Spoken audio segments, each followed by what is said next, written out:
தில்லி காங்கிரஸ் தலைவர்கள் ராகுல் காந்தி மேல பிரஷர் போட்டு கேஜ்ரிவாலை நம்ம எதிர்த்தாதான் நமக்கு லைஃப், இல்லைன்னா நம்ம பினிஷ்ட். தொடர்ந்து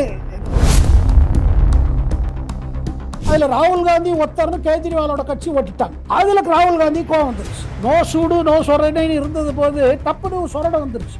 அதுல அவர் திருப்பி அட்டாக் பண்ணிட்டாரு ராகுல் காந்தி கேஜ்ரிவால். என்ன நீங்க ஊழல் பண்ணீங்க, பெரிய மாளிகை கட்டினீங்க உங்க சிஎம் தங்கறதுக்கு. இதுல இருந்து பாத்தீங்கன்னா கேஜ்ரிவால் ஒரு இதுல இருக்காரு. இந்த தடவை அவர் ஜெயிக்கிறது கஷ்டமான ஒரு பிரச்சனை, ஒரு ஒரு இண்டிகேஷன் வந்திருக்கு. ஒண்ணு. இரண்டாவது, அவர் என்ன பயப்படுறாரு கேஜ்ரிவால், அந்த நிலைமைக்கு ஒன்றும் வரல. ஆனா கட்சிக்குள்ள எல்லாரும் பேச ஆரம்பிச்சிட்டாங்க. நீங்க சொல்றது என்ன சொல்றாங்க, பிரியங்கா காந்தி இப்ப ஜெயிச்சுட்டு வந்துட்டாங்க, மக்களவையில் உறுப்பினராக இருக்காங்க, வயநாடுலேருந்து வந்திருக்காங்க, அவங்களுக்கு இனிமேல் அதிகமாக ரோல் கொடுக்கலாமேன்னு கட்சிக்குள்ள என்ன சொல்றாங்க, பிரியங்கா காந்தி பெட்டரா இருப்பாங்க. இல்ல ராகுல், ஏன்னா இதுல முக்கிய விஷயம் என்னன்னா, பல தலைவர்கள் என்ன சொல்றாங்க, ராகுல் காந்தி எந்த தலைவர் எது சொன்னாலும் கேட்க இஷ்டம் இல்லை.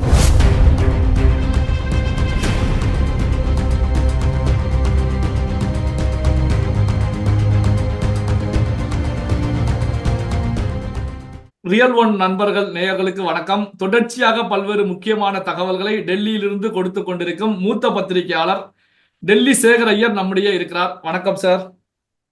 வணக்கம் சிவா சார். வணக்கம். இப்போ டெல்லி தேர்தல் இறுதி கட்டத்தை நெருங்கிக்கிட்டு இருக்கு.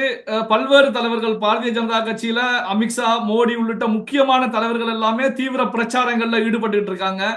ஆனா இந்த பக்கம் ராகுல் காந்தியை பொறுத்த வரைக்கும் பெரிய அளவுல பிரச்சாரங்கள்ல ஈடுபடலையே சார். கடந்த சில தினங்கள் தொடர்ச்சியாக டெல்லி பக்கமே அவர் வரல, ஆப்சென்ட் அப்படின்னு சொல்லலாம். மீண்டும் முகத்தை காமிச்சிருக்காங்க. ஆனா பிரச்சாரத்துல ஒரு தீவிரம் காட்டாத நிலையில ராகுல் காந்தி இருக்காங்க. என்ன காரணம் சார்? அதாவது முதல்ல அவர் விரும்பலைங்க, நம்ம கேஜ்ரிவாலை ரொம்ப எதிர்க்க வேண்டாம், ஏன்னா நம்ம இந்தி கூட்டணியில இருக்கிற கட்சி. ஆனா அது என்ன ஆச்சு, அவர் கையை விட்டு மேல போயிடுச்சு. தில்லி காங்கிரஸ் தலைவர்கள் ராகுல் காந்தி மேல பிரஷர் போட்டு கேஜ்ரிவாலை நம்ம எதிர்த்தாதான் நமக்கு லைஃப், இல்லைன்னா நம்ம பினிஷ்ட். ஏன்னா தொடர்ந்து தில்லி காங்கிரஸ் தலைவர்கள் வருத்தப்படுவது என்னன்னா, ராகுல் காந்தியில போட்ட பிரஷர்ல தான் நமக்கு இந்த மாதிரி நிலைமை வந்துருச்சு. லோக்சபா தேர்தலில் கூட்டணி ஒன்று பண்ணாங்க ஆம் ஆத்மி பார்ட்டியோட ஆப்போட பண்ணி என்ன ஆச்சு, அது மக்கள் ஆப்பு வச்சுட்டாங்க. மக்கள் ரிஜெக்ட் பண்ணிட்டு 7 தொகுதிகளும் பிஜேபி வெற்றி. இதற்கு பிறகு சந்தீப் தீக்ஷித் போல தலைவர்கள், அஜய் மாக்கேன் போல தலைவர்கள்லாம் ராகுல் காந்தியை சொல்லி பண்ணிட்டாங்க. ஆனா அதுல என்ன ஒரு ஆச்சரியம் பாருங்க, நீங்க சொன்ன மாதிரி ஜனவரி 14 ஒரு தேர்தல் இதுல பிரச்சாரம் ஆரம்பிச்சாரு. அதுக்கு பிறகு 14 நாள் காணோம் அவரு ராகுல் காந்தி. அங்க கர்நாடகா போனாரு, இண்டோர் போனாரு, மற்ற மாநிலம் கேட்டா உடம்பு சரியில்லை அதனால வரல அப்படின்னாங்க. அது எல்லாருக்கும் மர்மமா இருந்தது. பட் வந்தப்பறம் என்ன பண்ணாரு, 28 நடுவில் அவங்க கட்சிக்காரங்க ரொம்ப தீவிரமா பேசுறாங்கன்னு சொல்லி கேஜ்ரிவாலுக்கு கடு கோபம் வந்துருச்சு காங்கிரஸ் மேல. ஒரு போஸ்டர் ஒட்டிட்டாங்க தில்லி முழுக்கவும். என்னன்னா, கேஜ்ரிவால் நேர்மையான தலைவர், ஆனா ரொம்ப மோசமான தலைவர்கள், அயோக்கிய தலைவர்கள் யாருன்னு ஒரு பட்டியல் போட்டாங்க. அந்த பட்டியல்ல ராகுல் காந்தி சேர்த்துட்டாங்க. பிரதமர் மோடி, அமித்ஷா, யோகி எல்லாரும் அயோக்கிய தலைவர்கள். அதுல ராகுல் காந்தி ஒருத்தர்னு கேஜ்ரிவாலோட கட்சி ஓட்டிட்டாங்க. அதுல ராகுல் காந்தி கோவம் வந்துருச்சு. நோ சூடு நோ சொரணைன்னு இருந்தது போது தப்புன்னு சொரட வந்துருச்சு. அதுல அவர் திருப்பி அட்டாக் பண்ணிட்டாரு ராகுல் காந்தி கேஜ்ரிவால. என்ன நீங்க ஊழல் பண்ணீங்க, பெரிய மாளிகை கட்டினீங்க உங்க சிஎம் தங்கறதுக்கு, அப்படி திருப்பி சொல்ற கசப்பு அதிகமாயிடுச்சு. ஆனா இந்த கசப்புல ஒரு பயம் இருக்குது. என்ன பயம் கேட்டீங்கன்னா, ஆம் ஆத்மிக்கு இஸ்லாமியர் ஓட்டு பாருங்க டெல்லியில ரொம்ப முக்கியமான இது. குறைஞ்ச ஒரு 10-12 தொகுதிகளில் இஸ்லாமியர் ஓட்டு பெரிய ஃபேக்டர்.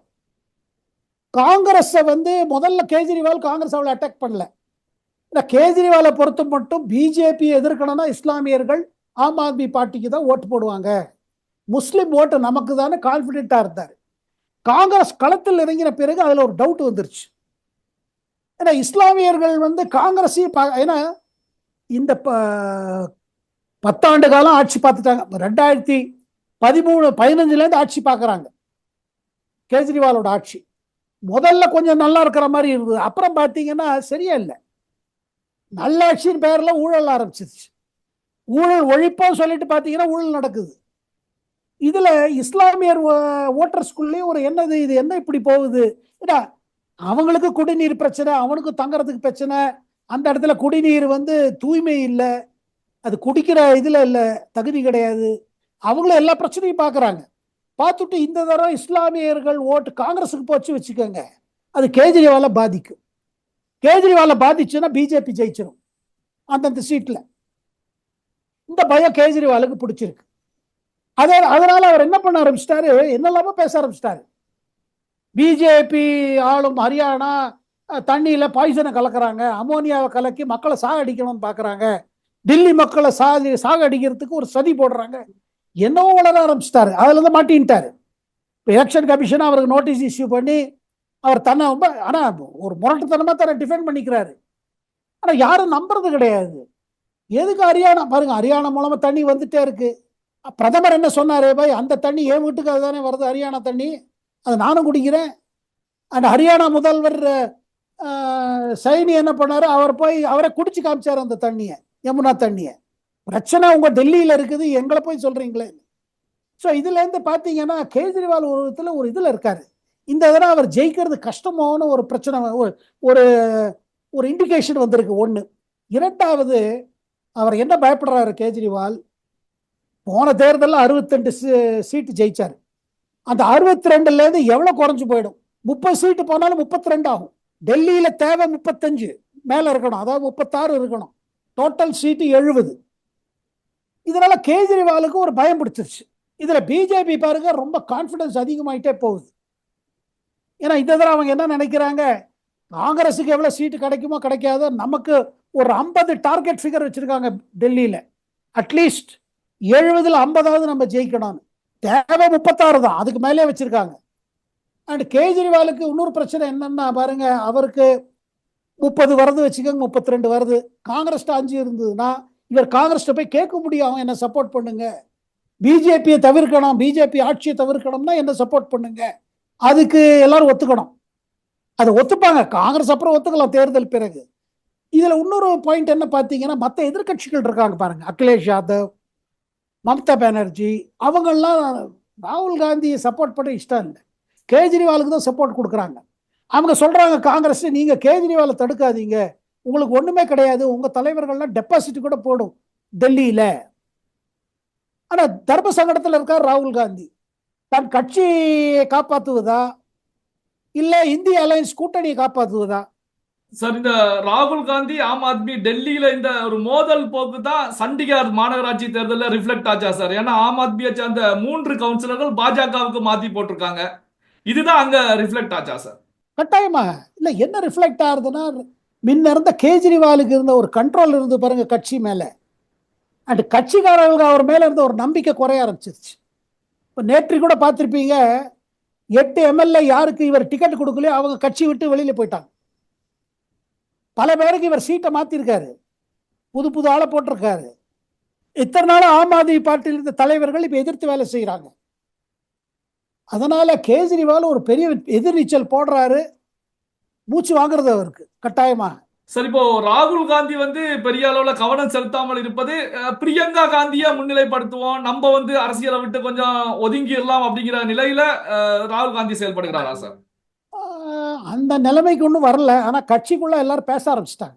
இப்போ நீங்க சொல்றது என்ன சொல்றாங்க, பிரியங்கா காந்தி இப்ப ஜெயிச்சுட்டு வந்துட்டாங்க, மக்களவையில உறுப்பினராக இருக்காங்க, வயநாடுலேருந்து வந்திருக்காங்க, அவங்களுக்கு இனிமே அதிகமாக ரோல் கொடுக்கலாமேன்னு.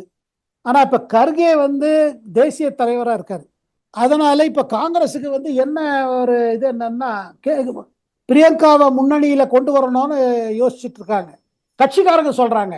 ஆனா இந்த முடிவு எடுக்க போறது சோனியா காந்தி, பிரியங்கா காந்தி, ராகுல் காந்தி. ஆனா உடனடியாக ராகுல் காந்தி விட்டுட்டு போற மாதிரி தெரியல. ஆனா உள்ள ஃப்ரஸ்ட்ரேஷன் வளர ஆரம்பிச்சிருச்சு ராகுல் காந்தி.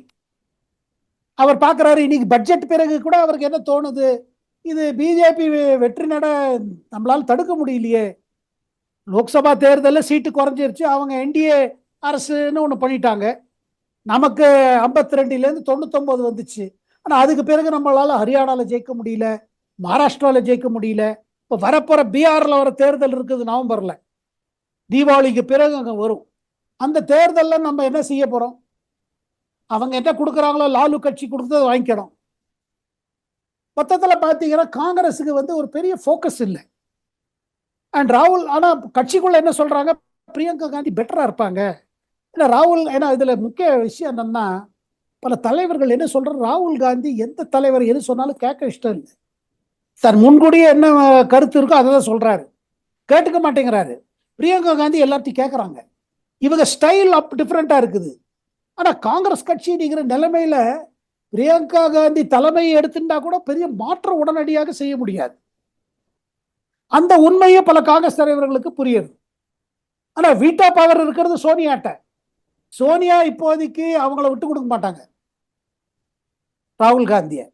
சார், இப்ப ராகுல் காந்தி கொஞ்சம் ஹெல்த் இஷ்யூ அப்படின்னு சொல்வது, வெளிநாடு சென்றிருந்தப்ப அவருக்கு ஏதோ கொசு கடித்தது, இதனால உடல்நிலை பாதிக்கப்பட்டது அப்படின்னு ஒரு செய்தி வெளிவருதே சார், அது உண்மையா சார்? கொசு கடித்து வந்ததா தெரியல. பட் இந்த ஆபீஷியலாவே என்ன சொன்னாங்க, இந்த ஜனவரி 14 பிறகு அவர் வந்து தேர்தல் பிரச்சாரம் செய்யாத காரணம் அவருக்கு உடல்நிலை பாதிக்கப்பட்டு இருந்ததுன்னு. உடல்நிலை எதுக்காக பாதிக்கப்பட்டதுன்னு ஒரு கேள்வி வருது. அது காய்ச்சல், இரும்பல் அந்த மாதிரி இருந்ததுன்னா 15 நாள் இருக்க மாட்டாங்க. பட் அவர் வெளியில எங்கெல்லாம் போனாரு, இப்ப சமீபத்தில் வியட்நாம் போயிட்டு வந்தாருன்னாங்க. வியட்நாம்ல கொசு அதிகம் உண்டு. நான் போயிருக்கேன் வியட்நாம். வியட்நாம்ல எல்லாம் கொசு அதிகம். அந்த சைடு எல்லாமே கொசு அதிகம். தாய்லாந்து, வியட்நாமு, கம்போடியா அங்கெல்லாம் பார்த்தீங்கன்னா கொசு அதிகம். ஆனால் கொசு கடியா இல்லை அவருக்கு வேற ஏதாவது ஒரு பிரச்சனை, ரொம்ப நாளா ஏதாவது ஒரு பிரச்சனை இருக்குதாங்கிறது இப்ப தெரியல. இதை சீக்கிரட்டா வச்சிருக்காங்க. பல்வேறு முக்கியமான தகவல்களை நம்முடைய வாசகர்களோடு பகிர்ந்து கொண்டதற்கு ரொம்ப நன்றி சார். வணக்கம் சிவா சார், வணக்கம், நன்றி.